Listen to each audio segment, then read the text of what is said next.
Hello दोस्तों, तो आइए शुरुआत करते हैं कि किस तरीके से हमारे कुछ क्वेश्चंस होते हैं जो कि एग्जामिनेशन पॉइंट ऑफ व्यू से बहुत इंपॉर्टेंट है। इसको फास्ट फॉरवर्ड तरीके से हम लोग इसको कोशिश करेंगे कि जल्द से जल्द इसको कवर कर लिया जाए। तो क्वेश्चन जो है वो हम इधर और इधर दोनों तरीके से करके करेंगे ताकि हमें उठाना बार बार चेंज करने की जरूरत ना पड़े। पहला क्वेश्चन है which of the following estimates. आज का जो क्वेश्चन है वो इकोनॉमिक्स से रिलेटेड है और ये हिंदी और इंग्लिश दोनों में आपको अवेलेबल होगा, इसलिए आप इसको देखें और समझें कि एग्जामिनेशन में क्या क्या क्वेश्चन आ सकते हैं। Which of the following estimates the national income in India. तो ये इसका जो आंसर होगा वो होगा ए CSO, सेंट्रल स्टैटिस्टिक ऑर्गेनाइजेशन।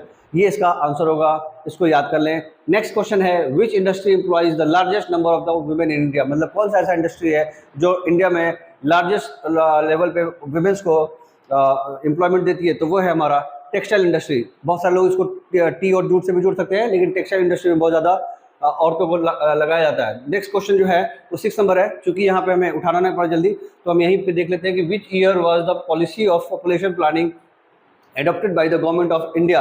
तो ये है 1952 सी आंसर होगा 19 C option 1952। The terms TRIPS and TRIMS are related to, ये गैट से रिलेटेड है, गैट से रिलेटेड है, इसको याद रखें, गैट से रिलेटेड है।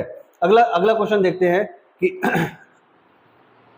which among the following treaties provided the common currency for the member countries of European community. तो ये कौन सा ऐसा ट्रीटी हुआ था जिसमें कॉमन करेंसी यूरोपियन कम्युनिटी के लिए अप्लाई की गई थी। तो वो था हमारा सी ऑप्शन होगा मैस्ट्रिक्ट ट्रीटी। नेक्स्ट क्वेश्चन है during which 5 year plan was the annual growth rate of national income the lowest. मतलब किस 5 ईयर प्लान के अंतर्गत ये जो हमारा नेशनल इनकम था वो लोएस्ट था। तो वो हमारा होगा थर्ड प्लान के साथ, बी आंसर होगा इसका, थर्ड प्लान के साथ। नेक्स्ट क्वेश्चन है हमारा with which aspect of the commerce are bulls and bears associated. Bulls और बियर्स एक तरीके का सिस्टम होता है जो कि हमारे स्टॉक एक्सचेंज सिस्टम में माना जाता है और उसमें ये काम करता है। तो वो हमारा आंसर होगा B stock exchange market. Next question है हमारा economic planning is an essential feature of. Economic planning जो होता है वो उसका एसेंशियल फीचर, उसके महत्वपूर्ण जो एस्पेक्ट्स हैं वो कौन से होंगे। तो वो होगा मिक्स्ड इकोनॉमी, सी इसका ऑप्शन होगा मिक्स्ड इकोनॉमी। मिक्स्ड इकोनॉमी इसलिए जरूरी है क्योंकि हर तरीके, अगर सिर्फ कैपिटल होगा तो भी दिक्कत हो सकता है और कम्युनिस्ट होगा तो भी दिक्कत होता है।